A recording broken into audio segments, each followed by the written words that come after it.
বুখারী শরীফের হাদিস। আল্লাহ রাসূল সাল্লাল্লাহু আলাইহি সাল্লাম এই হাদিসের মধ্যে বলতেছেন, কুল্লু উম্মতি ইয়াদখুলুনাল জান্নাহ ইল্লা মান আবা।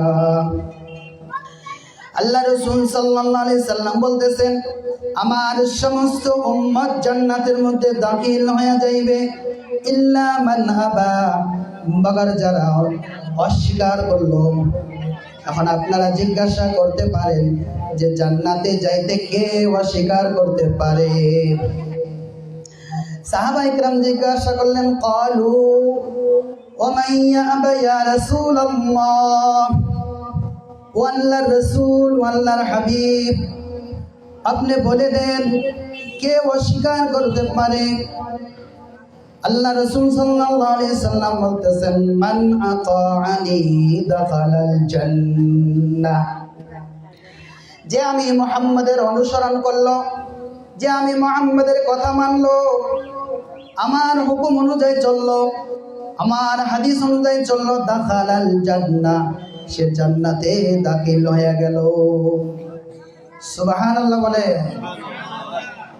ওয়া মান আসানি ফাকাদ আবা, যে আমার হুকুম মানলো না, আমার হুকুমকে মানলো না, অস্বীকার করলো, ফাকাদ আবা, সে অস্বীকার করলো, আর সে জান্নাতের মধ্যে দাখিল হবে না। আমার জিন্দেগির মধ্যে, আমার আপনার জিন্দেগির মধ্যে যদি আমি আল্লাহ এবং আল্লাহ রাসূলের অনুসরণ করতে পারি, কথা যদি মানিয়ে চলতে পারি, তা আমার জিন্দেগির মধ্যে আমি আল্লাহর রহমত হাসিল করতে পারবো। আজকে আমরা সবাই বলি আমি অমুক মুসিবতের মধ্যে আছি, অমুক পেরেশানের মধ্যে আছি, কিন্তু আমার উপরে আল্লাহর রহমত কেন নাজিল হয় না? আমার উপরে আল্লাহর রহমত কেন নাজিল হইব? আমি আল্লাহর নাফরমানি করতেছি, আমি আল্লাহ রাসূলের কথা মতো চলতেছি না, আল্লাহর আদেশ মতো আমি চলতেছি না, আমার উপরে আল্লাহর রহমত কিভাবে নাজিল হইব? দোস্ত আজিজ, যদি আমি আল্লাহর রহমতের আশা করি, আল্লাহর রহমতের যদি আমি আশা করি, যে আল্লাহ রাসূল এবং আল্লাহর অনুগত্য করতে লাগবো, অনুসরণ করতে লাগবো। এখন আপনি আমার জিন্দেগির মধ্যে দেখি আমি কতটুকু আল্লাহর হুকুম মতো চলতেছি। আল্লাহ পাক কোরআনের মধ্যে কত জায়গার মধ্যে নামাজের কথা বলছে। আমি আপনার ঘরের মধ্যে, আমার আপনার ঘরের মধ্যে কয়টা ছেলে, কয়টা সন্তান, কয়টা বিবি নামাজ কায়েম করতেছে? দিনকে দিন চলে যাইতেছে, নাফরমানির মধ্যে আমার জিন্দেগি অতিবাহিত হইতেছে। সুদ ঘরের মধ্যে আম হয়ে যাইতেছে, ঘুষ ঘরের মধ্যে আম হয়ে যাইতেছে, মোবাইলের দ্বারা জিনা হইতাছে, রাস্তাঘাটের মধ্যে জিনা হইতাছে, পর্দার অক্ষেত্রের মধ্যেও জিনা হইতাছে। আমি আপনি আল্লাহর এবং আল্লাহ রাসূলের কোন কথা না মানলাম? যদি আমি আল্লাহর রাসূলের কথা মানলাম না, আমি কি হিসাবে আশা করি আল্লাহর রহমত আমি পাইব? দোস্ত আজিজ, যদি আমি চাই আমার ঘরের মধ্যে রহমত হইতো, আমার ব্যবসার মধ্যে বরকত হইতো, আমার রিজিকের মধ্যে বরকত হইতো, তা আল্লাহর কথা মতে চলতে লাগবে, আল্লাহ রাসূলের কথা মতে চলতে লাগবে। আল্লাহ এবং আল্লাহ রাসূল যেটাকে হারাম বলেছে, ওই হারাম মনে করে ওইটাকে ছেড়ে দিতে লাগবে। আজকে বিজনেসের ক্ষেত্রের মধ্যে মানুষকে ঠগাইয়া, পাল্লা মারিয়া, বিভিন্ন ধরনের লাগের মধ্যে আমি চলতেছি, হারামকে আমি হারাম মনে করতেছি না। দোস্ত আজিজ, এই হারাম রক্ত আমার শরীরের মধ্যে যাইতেছে, আমার ছেলে সন্তানের শরীরের মধ্যে রক্ত প্রবাহিত হইতেছে, আর এই নাপাক রক্তর দ্বারা সেও মানুষ হইতেছে। তার দিলের ভিতরেও আল্লাহর কোরআন ঢোকে না, রাসূলের আদেশ তার কানের মধ্যে যায় না। এই জন্য সে আল্লাহর কথা মানে না, রাসূলের কথা মানে না, মন চাহি জিন্দেগি সে অতিবাহিত করতেছে। আজকে আমাদের যুবক ভাই বন্ধুরা, তারা যদি অনুসরণ করতো আল্লাহর রাসূলের, এই যুবকই তো ইসলামের পতাকা উত্তোলন করেছিল। আজকে আমাদের যুবকরা কোন দিকে, কোন রাস্তা তারা অবলম্বন করছে, তারা কোন দিকে চলতেছে? দোস্ত আজিজ, আল্লাহ রাসূল সাল্লাল্লাহু আলাইহি সাল্লাম যে ধরনের চুল কাটতে নিষেধ করেছে, আজকে আমাদের ছেলেরা ওই ধরনের চুল কাটতেছে। তারা অনুসরণ করা লাগছিল রাসূলের, তারা অনুসরণ করা লাগছিল সাহাবা ইকরামের, কিন্তু আজকে তারা অনুসরণ করতেছে কোন সিঙ্গারের অনুসরণ করা যায়, কোন খেলাড়ির, কোন ক্রিকেটের কি করা যায়, অনুসরণ করা যায়। তারা এই রাস্তার মধ্যে চলতে তারা এটাকে ফ্যাশন মনে করিয়া চলছে, ঠিক কিনা? তো আল্লাহর রহমত নাজিল হইব, তো আল্লাহর রহমত নাজিল হইব বলে কি করুন লাগবো? আতিউল্লাহ ওয়ার রাসূল, আল্লাহ এবং আল্লাহর রাসূলের অনুসরণ করতে লাগবে, কথা মানতে লাগবে। তো 2 নম্বর কাম হয়ে থাকলো আল্লাহর রহমত নাজিল হওয়ার 2 নম্বর আসবাব হয়ে থাকলো কোরআনে কারীমের অনুসরণ করা, কোরআনে কারীমের ইত্তিবা করা। দেখুন, প্রত্যেকটা কথায় আমি কোরআন এবং হাদিসের দ্বারা বলবো ইনশাআল্লাহ। আপনারা মনোযোগ সহকারে শুনবেন। মাঝে মাঝে আমি জিগায়া যে 1 নম্বরটা আমি 8টা আসবাব বলবো, মাঝে মাঝে জিগায় আমি যে 2 নম্বর আসবাবটা কি আছে রহমত নাজিল হওয়ার।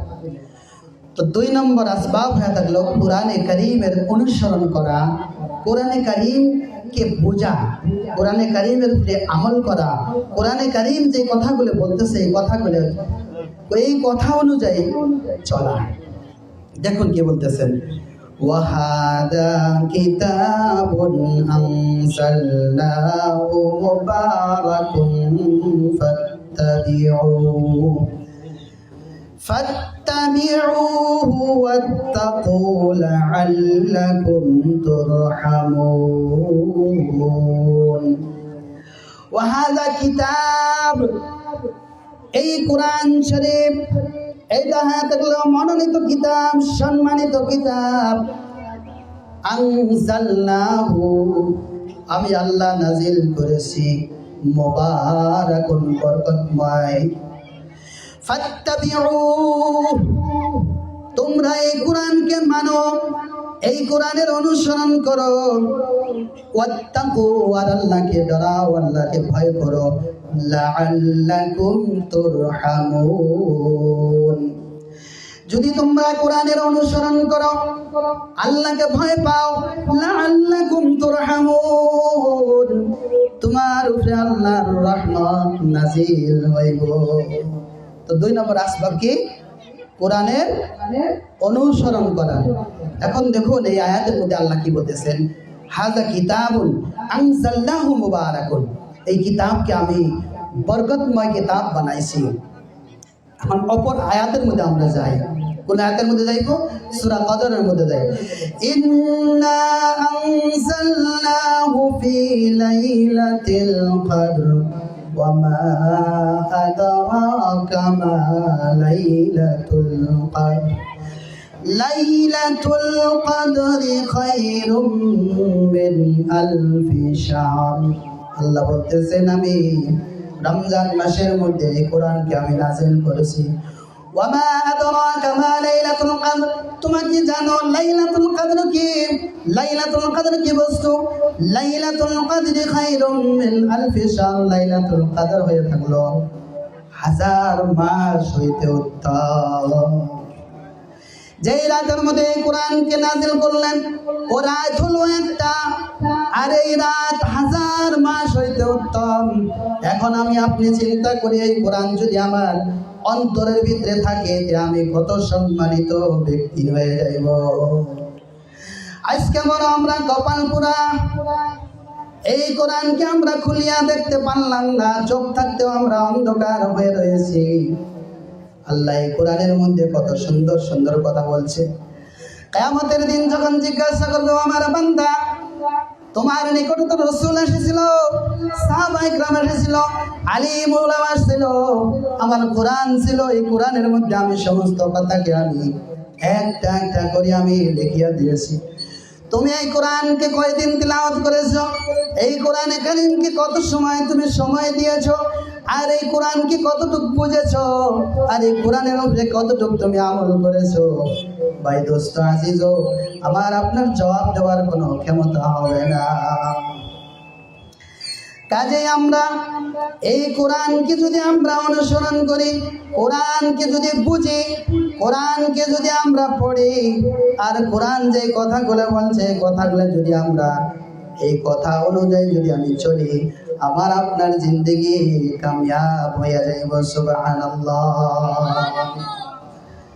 হাদিস শরীফের মধ্যে আসছে যে হাফিজে কোরআন এই কোরআন শরীফকে মুখস্থ করেছে বা আলিম উলামায়ে কোরআনকে পড়েছে এবং এই কোরআনের উপরে আমল করেছে, কিয়ামতের দিন আমার আল্লাহ তাআলা তার মা বাবার মাথার উপরে নূরের এরকম মুকুট দান করবে, চকমক চকমক ঝিলমিল ঝিলমিল করবে। আর এই দৃশ্য হাসরের ময়দানের মধ্যে মানুষ দেখবে, দেখিয়া মানুষ দৌড়ে থাকে, বলবে কে লোকেরা, কি আমল করেছে তারা কি আমল করেছিল, তাদেরকে এরকম সম্মানিত করা হয়েছে, তাদেরকে জবাব দেওয়া হবে।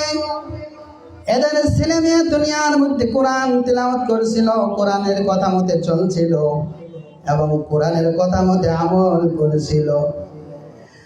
আর এদের ছেলে মেয়েরা কোরআন তিলাওয়াত করছিল, যার জন্য তাদের মা বাবার মাথার মধ্যে মুকুট দেওয়া হয়েছে, স্বর্ণের মুকুট দেওয়া হয়েছে। সুবহানাল্লাহ। দোস্ত আজিজ, এখন আমাদের চিন্তা করার বিষয়, আমরা হয়তো এই কোরআনকে পড়তে পারি না, চোখ থাকতে অন্ধ, কপাল পোড়া হয়ে গিয়েছে, আমার জিন্দগি বরবাদ করে দিয়েছে। কমসে কম এই কথা আমাদের ভিতরে, দিলের ভিতরে গাঁথিয়ে নিতে লাগবে। আমার ছেলে, আমার মেয়ে, আমার নাতি, আমার পতি কেউ যাতে কোরআন থেকে বঞ্চিত হইতে না পারে, এই কোরআনকে যে তিলাওয়াত করতে পারে। আগে আগে শোনা যাইতো প্রত্যেকটা ঘরের মধ্যে ফজরের নামাজ পড়িয়া সূরা ইয়াসিন তিলাওয়াতের আওয়াজ শোনা যাইতো মা বোনদের। এখন দুর্ভাগ্যের কথা, কোরআন তিলাওয়াত তো দূরের কথা, কোন ঘরের মধ্যে এরকম আছে মাসকে মাস চলে যায়, নামাজের কোনো খবর নাই। আর এই ঘরের মধ্যে ভূতের আসর, জিনের আসর, আর হুজুরে বলবো হুজুর একটা তাবিজ দে। সব থেকে বড় তাবিজ হলো নামাজ এবং কোরআন তিলাওয়াত। যেই ঘরের মধ্যে কোরআন তিলাওয়াত আছে, যেই ঘরের মধ্যে নামাজ কায়েম আছে, এই ঘরের মধ্যে কোনো জিন্নাতের আসর আইতো না, এই ঘরের মধ্যে কোনো ভূতের আসর আইতো না। আমরা পারলাম না, এই কোরআনকে মানতে পারলাম না, কোরআনের কথাকে আমরা বুঝতে পারলাম না। তো আমি বলছিলাম, আমরা আমাদের জিন্দেগি বরবাদ করে দিয়েছি, কোরআনকে আমরা খুলে পড়তে পারি না। কমস কম আমরা এইটা কি করতাম, আমরা আমাদের দিলের ভিতরে ওয়াদা করতাম যে আমাদের ছেলে মেয়েকে কেউ এই কোরআন থেকে আমরা বঞ্চিত রাখতাম না। সুবাহি মক্তবের মধ্যে আমাদের ছেলে মেয়েকে পাঠাই দিতাম। আর যদি সুবাহি মক্তবে দিতে অসুবিধা হয়, ঘরের মধ্যে টিউশনের ব্যবস্থা করিয়া দিতাম। ঘরের মধ্যে টিউশনের ব্যবস্থা করিয়া দিয়া কমাস কম সে যে কোরআনটা তিলাওয়াত করতে পারে। কারণ দোস্ত আজিজ, আজকে যদি তাদেরকে শিক্ষা যদি না দিতে পারুন, কোরআনের শিক্ষা যদি না দিতে পারুন, যেই দিন তাদেরকে আল্লাহ তাআলা জাহান্নামের মধ্যে দিবে, ওই দিন আপনাদের ছেলে এবং মেয়েরা বলবে, ইয়া রাব্বুল আলামিন, আমরা একা জাহান্নামে যাব না, আমাদের মা বাবাকে নিয়ে আসো, আমরা তাদের ঘাড়ের উপরে পা রাখিয়া আমরা জাহান্নামে যাব। নাউজুবিল্লাহ। এখন কোরআনের শিক্ষার দরকার আছে না নাই? আছে। তো আমরা ইনশাআল্লাহ আমাদের ছেলে মেয়েদেরকে কোরআনের শিক্ষা দিব তো ইনশাআল্লাহ। এরকমও ঘটনা পাওয়া যায়, বাবার কবরের মধ্যে আযাব হইতেছে, বাবার কবরের মধ্যে কি হইতেছে?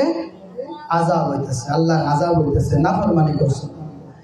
কিন্তু ছেলে যখন এই কোরআন কারীমকে খুলিয়া আলিফ লাম মিম যালিকাল কিতাবু লা রাইবা ফি তিলাওয়াত করে, এই তিলাওয়াতের ওসিলা করি, ছেলের তিলাওয়াতের ওসিলা করি আল্লাহ তাআলা বাবার কবরের আযাবকে মাফ করিয়া দেন। সুবহানাল্লাহ।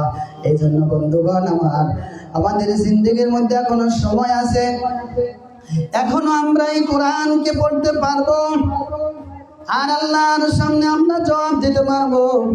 কারণ কবরের মধ্যে যখন আযাব আসবো, চতুর্দিক থেকে আযাব আসবো, এই কোরআনকে তিলাওয়াত করার জন্য কোরআন আযাবকে বাধা দিবে, ও আযাব, এই বান্দাকে তুমি আযাব দিতে পারবা না।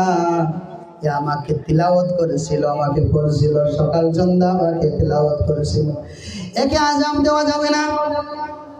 অপর দিক থেকে আযাব আসবে, নামাজ বলবে ও আযাব, একে আযাব দেওয়া যাবে না, সে আমার নামাজকে কায়েম করেছিল। অপর দিক থেকে আযাব আসবে, সাদকা বলবে একে আযাব দেওয়া যাবে না, সে কি করেছিল? সাদকা করেছিল, দান করেছিল, রোজা আমাদেরকে আযাব থেকে বাঁচাইব। সুতরাং 1 নম্বর 2 নম্বর আসবাব হয়ে থাকলো আল্লাহর রহমত হাসিল করার 2 নম্বর আসবাব হয়ে থাকলো কোরআনে কারীমের অনুসরণ করা, অনুগত করা। কয়টা গেল গো? আসবাব কয়টা গেল? আল্লাহর রহমত হাসিল করার আসবাব কয়টা গেছে? 2টা। 1 নম্বর কি? আল্লাহ রাসূলের অনুসরণ করা। 2 নম্বর কি? কোরআনের অনুসরণ করা, কোরআনকে পড়া, বোঝা এবং তার উপরে আমল করা। এখন আসুন আমরা 3 নম্বর আসবাব দেখি কোরআনে কারীমের মধ্যে আল্লাহ তাআলা কি বলতেছেন। তাকওয়া। তাকওয়া হয়ে থাকলো আল্লাহর রহমত নাজিল হওয়ার, আল্লাহর রহমতের আশা করার 3 নম্বর আসবাব হয়ে থাকলো তাকওয়া অবলম্বন করা। তাকওয়া কাকে বলে?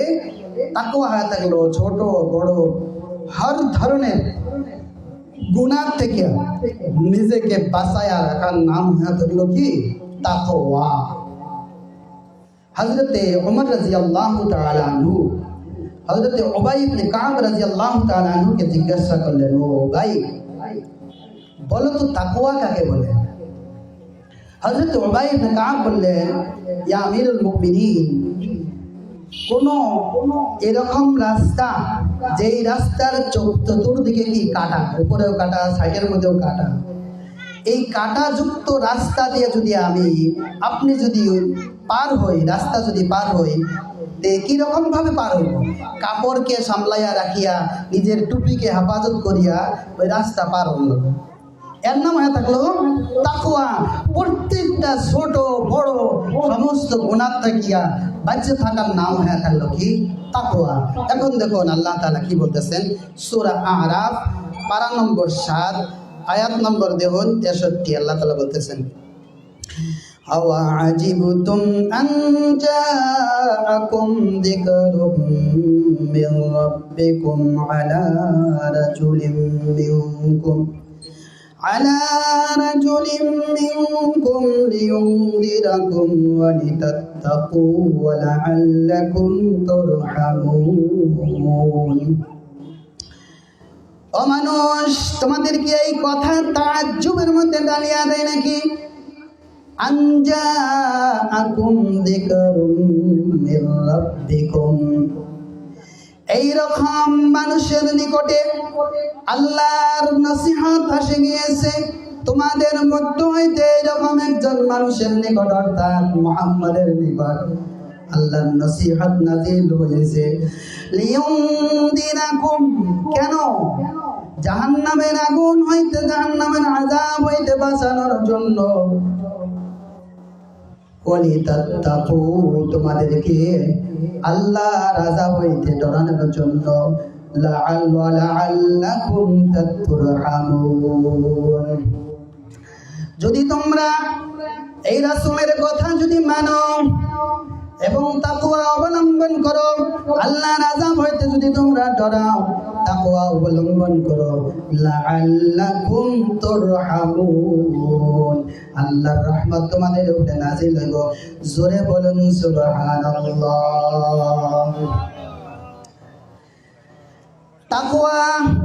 তাকওয়া হয়ে থাকলো হর ধরনের ছোট এবং বড় গুনাহ হইতে নিজেকে বাঁচার নাম হয়ে থাকলো তাকওয়া। এই তাকওয়া যদি আমি অবলম্বন করি, পরহেজগারি যদি আমার জীবনের মধ্যে আনতে পারি, আমি যদি নেক মুত্তাকি পরহেজগার হিসেবে যদি চলতে পারি, তে আমার উপরে আল্লাহর রহমত নাযিল হইব, আমার ঘরের মধ্যে আল্লাহর রহমত নাযিল হইব, আমার রিজিকের মধ্যে বরকত হইব। দোস্ত আজিজ, এই তাকওয়া যদি আমি অবলম্বন করি, আমার ফায়দা কি হইব? তাকওয়া বুঝলাম হুজুর, আর ছোট বড় কবিরা সগীরা শিরক হর ধরনের গুনাহ হইতে আমি নিজেকে বাঁচায় রাখলাম, কিন্তু আমি গুনাহ থেকে যদি বাঁচিয়া থাকি, তাকওয়া যদি অবলম্বন করি, হুজুর তার ফায়দা কি হইব? তার ফায়দা সূরা তালাকের মধ্যে আল্লাহ তাআলা বলতেছেন, ওয়া মান ইয়াত্তাকিল্লাহা ইয়াজআল লাহু মাখরাজা ওয়া ইয়ারযুকহু মিন হাইসু লা ইয়াহতাসিব। ওয়া মান ইয়াত্তাকিল্লাহ, যে আল্লাহকে ভয় পাইল, ইয়াজআল লাহু মাখরাজা, আল্লাহ তাআলা তার হর ধরনের পেরেশানিকে দূর করিয়া দেবেন। সুবহানাল্লাহ। ওয়া ইয়ারযুকুহু মিন হাইসু লা ইয়াহতাসিব, আর তাকে এই রকম জায়গা হইতে রিজিকের ব্যবস্থা করে দিবে, যেই জায়গা থেকে রুজি আসা, রিজিক আসার কোনো সম্ভাবনা। এক নম্বর ফায়দা কি? আল্লাহ তাআলা পেরেশানিকে কি করবে? দূর করিয়া দিবে। আর কি করবে? রুজির ব্যবস্থা করে দিবে। দোস্ত আসিস, এই রুজির লেগে, এই পয়সার লেগে, পোলাপানের জিন্দেগি বানাইবার লেগে হারাম হালাল কিছুই মানতেছে না, মানে যেটা আইতাছে এটাই করতেছে, তাই না গো? তো আল্লাহ কি বলতেছে? তুমি গুনাহ ছাড়ো, গুনাহ থেকে বাঁচো, আমাকে ভয় পাও, আমি তোমাকে কি করব? তোমার পেরেশানিকে দূর করে দিব, তোমার রিজিকের ব্যবস্থা করিয়া দিব। তো আমরা ইনশাআল্লাহ ভয় পাইম তো আল্লাহরে, ডরায়াম, পরহেজগারি অবলম্বন করতাম ইনশাআল্লাহ। তো এক নম্বর ফায়দা হয়ে থাকলো, তাকওয়া অবলম্বন করলে আল্লাহ তাআলা কি করে? আল্লাহ তাআলা পেরেশানি দূর করে, রিজিকের মধ্যে এরকম জায়গা থেকে রিজিক দেয় যে জায়গা থেকে রুজি আসার কোনো সম্ভব না। আরো দেখুন, وَمَن يَتَوَكَّلْ عَلَى اللَّهِ فَهُوَ حَسْبُهُ, যে আল্লাহর উপরে ভরসা রাখলো, আল্লাহর উপরে তাওয়াক্কুল রাখলো, তার জন্য আল্লাহ যথেষ্ট, আল্লাহ কাফি এবং শাফি। দুইটা গেল। তিন নম্বর ফায়দা হয়ে থাকলো, وَمَن يَتَّقِ اللَّهَ يَجْعَل لَّهُ مِنْ أَمْرِهِ يُسْرًا, যে আল্লাহকে ভয় পাইল, আল্লাহ তাআলা তার সমস্ত পেরেশানিকে দূর করিয়া দিবে। আজকে আমার ঘরের মধ্যে, প্রত্যেকটা ঘরের মধ্যে পেরেশানি, কেউর বাড়ির মধ্যে বেমারের পেরেশানি, কেউর বাড়ির মধ্যে মুসিবত, আর মুসিবত, ঘরের মধ্যে টেনশন, কারোবারের মধ্যে টেনশন, কোনো বরকত নাই। কেন বরকত নাই? কারণ আমি আমার ভিতরে নাফরমানি করিয়া নাফরমানি দিয়া আমার জিন্দগি আমি নষ্ট করে দিয়েছি। আমি হালাল হারাম কিছু তমিজ করতেছি না, কেউ বাঁচতেছি না।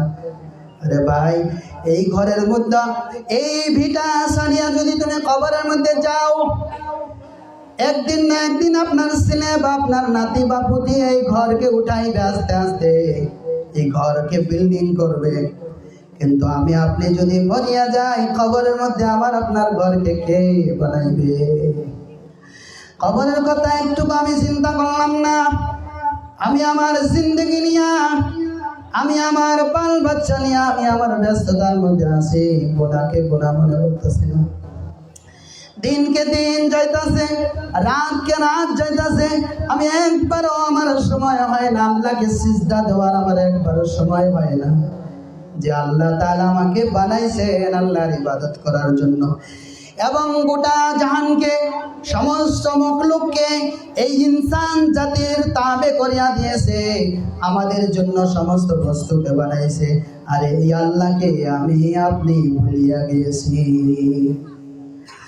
আমাদের যে একটা যদি কুত্তা, এই কুত্তাও আমাদের চাইতে ভালো, একটা ঘোড়াও আমাদের চাইতে ভালো। যেই ঘোড়া, যেই কুত্তাকে সামান্যতম খাদ্য দেওয়ার কারণে, সামান্য সকাল এবং বিকালে কিছু খোরাক দেওয়ার জন্য এই কুকুরকে, এই ঘোড়াকে আমরা যেদিকে হুকুম করি ওই দিকে চলিয়া যায়। কিন্তু আমাকে আপনাকে আল্লাহ তাআলা সৃষ্টি করলেন, বানাইলেন। কোন বস্তুকে আল্লাহ তাআলা বানাইতে কসম খান নাই। আল্লাহ তাআলা আমাকে আপনাকে বানাইতে বারবার কসম খা বলতেছেন, তিনের কসম, জাইতুনের কসম, ওয়া তুরি সিনিন, তুর পাহাড়ের কসম, ওয়া হাদাল বালাদিল আমিন, এই মক্কা নগরীর কসম, লাকাদ খালাকনাল ইনসানা ফি আহসানি তাকবীর। আমি মানুষকে বড় সুন্দর আকার আকৃতি দিয়া, সুন্দর চরিত্র দিয়া, আকার দিয়া আমি মানুষকে সৃষ্টি করলাম। আল্লাহ তাআলা কসম করে বলতেছেন, কিন্তু আমি কিরকম বান্দা হইলাম, কিরকম নাফরমান বান্দা হইলাম। আমি আল্লাহকে ভুলিয়া গেলাম। 24টা ঘন্টা অতিবাহিত হইতাছে, একবার আল্লাহকে সিজদা দেওয়ার সুযোগ হইতাছে না। আমি কি মরব না গো?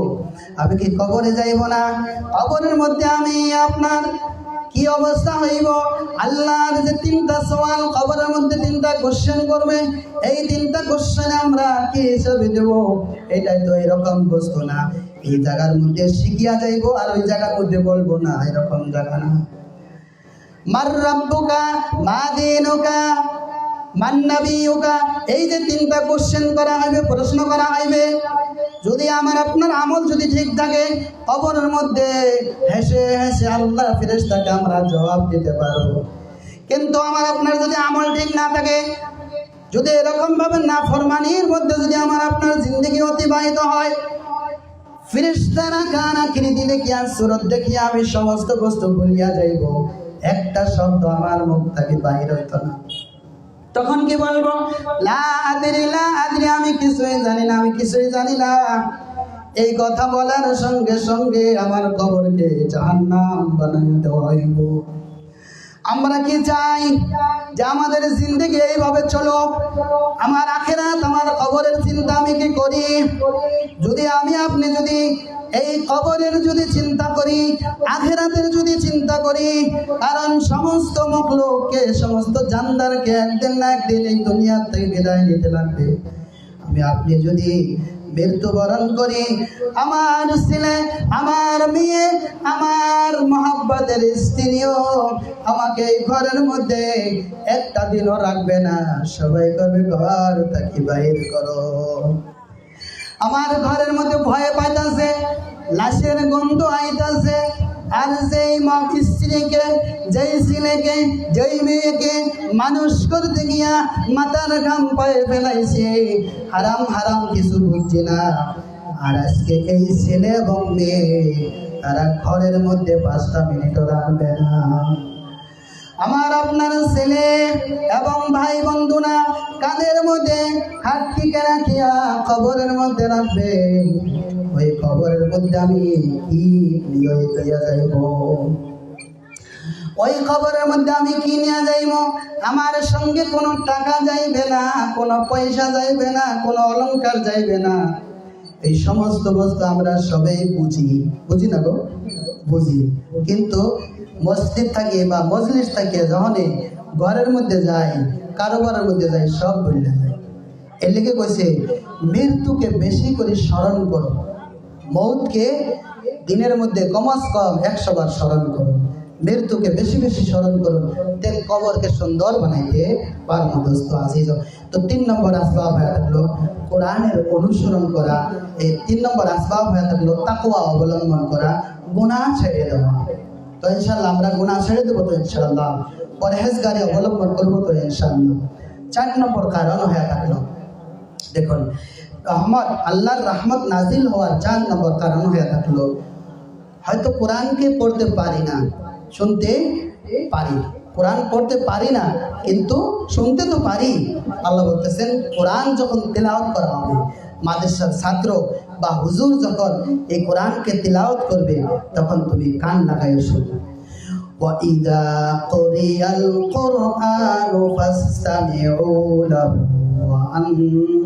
وَأَنصِتُوا لَعَلَّكُمْ تُرْحَمُونَ। তোমার সম্মুখে যখন কোরআনকে তিলাওয়াত করা হবে, এই কোরআনকে পড়া হবে, বাওয়াজ নসিহতের দ্বারা, কোরআনের দ্বারা তোমার সামনে নসিহত রাখা হবে, তুমি কি করো? অনসিতু, কান লাগাইয়া শোনো। এরকম না যে কান এইদিকে, মন এইদিকে, কান এইদিকে, এটা হবে না। আল্লাহ বলতেছে কি কান লাগাইয়া মনোযোগ দিয়া শোনো। লাআল্লাকুম তুরহামুন। এই কোরআনকে যদি আমি মনোযোগ দিয়ে শুনি কি হবে? আল্লাহর রহমত আমি হাসিল করতে পারবো। কারণ অপর দিকে এক আয়াত আছে, ওই আয়াতের মধ্যে কাফির বেঈমানরা কি বলছে দেখুন। তারা বলতেছেন লা তাসমাউ লিহাদাল কুরআন। নবীর জামানার মধ্যে যখন কোরআন তিলাওয়াত করিয়া শোনানি হয়তো, ওই বেঈমানরা বলতো লা তাসমাউ লিহাদাল কুরআন, এই কোরআনকে তোমরা শুনিও না, ওয়ালগাউ ফীহি। আর যখন তারা তিলাওয়াত করবে হাল্লা চিল্লা শুরু করিয়া দাও। যখন রাসূল এবং সাহাবায়ে কেরাম কোরআনকে তেলাওয়াত করবে তোমরা হাল্লা চিল্লা করো। লাআল্লাকুম তাগলিবুন, যদি তোমরা হাল্লা চিল্লা করো তো তোমরা গালিব হয়ে যাইবে, তোমরা বিজয় হয়ে যাইবে। আমার আল্লাহ বলতেছেন কোরআন শোনো। কি হইব কোরআন শুনলে? কোরআন শুনলে আল্লাকুম তুরহামুন, আল্লাহর রহমত নাযিল হইবে। এইদিকে বেঈমানেরা কি বলতেছেন? লা তাসমাউ, তোমরা কোরআন শুনিও না, লাআল্লাকুম তাগলিবুন, কোরআন যদি না শোনো তো তোমরা গালি পাইবা, তোমরা বিজয় লাভ করবা। তা আমরা তাদের কথা শুনবো না, আল্লাহর কথা শুনবো। কার কথা শুনবো? আল্লাহর কথা। আল্লাহ কি বলতেছে? কোরআনকে শোনো, কোরআনকে বোঝো এবং কোরআনের উপরে কি করো? আমল করো। এখন আমরা হাদিসের দিকে যাই। হাদিসের মধ্যে কি বলতেছেন দেখুন। যদি আমি কোরআন শুনি কি হইব? আল্লাহ রাসূল সাল্লাল্লাহু আলাইহি সাল্লাম হাদিস শরীফের মধ্যে বলতেছেন, মাজতামা কওমুন ফি বাইতিন মিন বুয়ুতিল্লাহ ইয়াতলুনা কিতাবাল্লাহ। যে কওম কোন ঘরের মধ্যে বা কোন মজমার মধ্যে কোরআনকে তিলাওয়াত করলো, ওয়াতাদারাসুনাহু বাইনাহুম, এবং কোরআনকে বুঝাইলো বা কোরআনের শিক্ষা দিল বা কেউ শিখলো, কি হবো? হাফাতহুমুল মালাইকা ওয়া গাশিয়াতহুমুর রাহমা। ফেরেশতা আল্লাহর রহমতের দিয়ে, আল্লাহর রহমতের ফেরেশতা আমাদেরকে চতুর্দিক থেকে ঘেরাও করে রাখছেন। চিল্লায় বলুন সুবহানাল্লাহ। কোরআনকে শুনলে রহমতের ফেরেশতা আমাদেরকে ঘেরাও করিয়া কি করবে? রাখবে। ওয়াগাশিয়াতহুমুর রাহমা ওয়া নাযালাত আলাইহিমুস সাকিনা, আল্লাহর সাকিনা, সুকুনাত, ইতমিনান, শান্তি নাযিল হইবে। আর কি হইবে? ওয়া যাকারাহুমুল্লাহু ফি মান ইনদা। আর ফেরেশতা আমরা যে এই মজলিসের মধ্যে এই সুবাহি মক্তবের সামনে যে আমরা যে ওয়াজ চলতেছে, নসিহত চলতেছে, এই কথাগুলো ফেরেশতা নিয়া আল্লাহর দরবারে, আল্লাহর সম্মুখে ফেরেশতাদের সামনে এই কথাগুলি তারা ফেরেশতা রাখবে। চিল্লায় বলুন সুবহানাল্লাহ। তো কোরআন শুনতে লাগবে। কোরআন কি করতে লাগবে? শুনতে লাগবে। যদি কোরআনকে শুনি লাআল্লাকুম তুরহামুন, তে তোমাদের উপরে রহমত নাযিল হইব। একটু চাপবে বলেন দরুদ শরীফ। আল্লাহুম্মা সাল্লি আলা সাইয়্যিদিনা মাওলানা মুহাম্মদ وعلى آل سيدنا مولانا محمد। খারাপ লাগতেছে যে? আচ্ছা, রহমত, আল্লাহর রহমত নাজিল করার পাঁচটা আসবাব ইতিমধ্যে কি হয়েছে? গেছে। এখন কি আসবাব আইব? যে কোরআনকে যদি, আল্লাহর রহমতকে যদি আমরা হাসিল করতে চাই, 5 নম্বর আসবাব হয়ে থাকলো নামাজকে কায়েম করা। দেখুন আল্লাহ তাআলা কি বলতেছেন, ওয়াকিমুস সালাতা ওয়া আতুজ যাকাতা ওয়া আতিউর রাসূল লাআল্লাকুম তুরহামুন। সূরা নূর আয়াত নম্বর হয়ে থাকলো 56, পারা নম্বর হয়ে থাকলো 18। এই আয়াতের মধ্যে রব্বুল আলামিন কত সুন্দর করে বলতেছেন, ওয়াকিমুস সালাহ, ও আমার বান্দা, ও আমার প্রিয় বান্দা, আকিমুস সালাহ, তোমরা নামাজ কায়েম করো, ওয়া আতুজ যাকাত, যাকাতকে আদায় করো, ওয়া আতিউর রাসূল, রাসূলের অনুসরণ করো, লাআল্লাকুম তুরহামুন, তে তোমাদের উপরে আল্লাহর রহমত নাযিল হইবে। 5 নম্বর আসবাব কি ভাইলা? যদি আল্লাহর রহমত যদি চাই আমার বাড়ির মধ্যে বরকত হইতো, ঘরের মধ্যে বরকত হইব, রিজিকের মধ্যে বরকত হইতো, আল্লাহর রহমতকে আমি পাইব, তো কি করতে লাগবে? নামাজকে কায়েম করতে লাগবে। তো ইনশাআল্লাহ আমরা নামাজ কায়েম করবাম তো ইনশাআল্লাহ। ইনশাআল্লাহ 5 ওয়াক্ত নামাজ আমরা কি করবাম? কায়েম করবাম।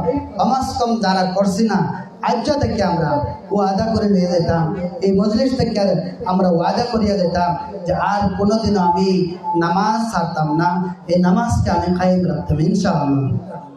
কারণ দোস্ত আজিজ, এই নামাজ হয়ে থাকলো আমার শরীরের মধ্যে শান্তি আনে। যারা নামাজ পড়ে তারা জিগেন না, ফজরের নামাজ পড়লে দিনের মধ্যে খুব একটা শান্তি হয়। বা 5 ওয়াক্ত নামাজ যদি কায়েম করুন, সায়েন্সি লাইনের মধ্যে আপনার শরীরের মধ্যে ব্যায়াম হইতেছে, বিভিন্ন ধরনের ফায়দা, দুনিয়াবি ফায়দা এর মধ্যে জড়িত আছে, আর উখরবি তো ফায়দা আছে। কারণ যে ব্যক্তি নামাজকে কায়েম করতো না, মান তারাকা সালাতা মুতাআম্মিদান ফাকাদ কাফার, যে নামাজকে জেনে বুঝে ছেড়ে দিল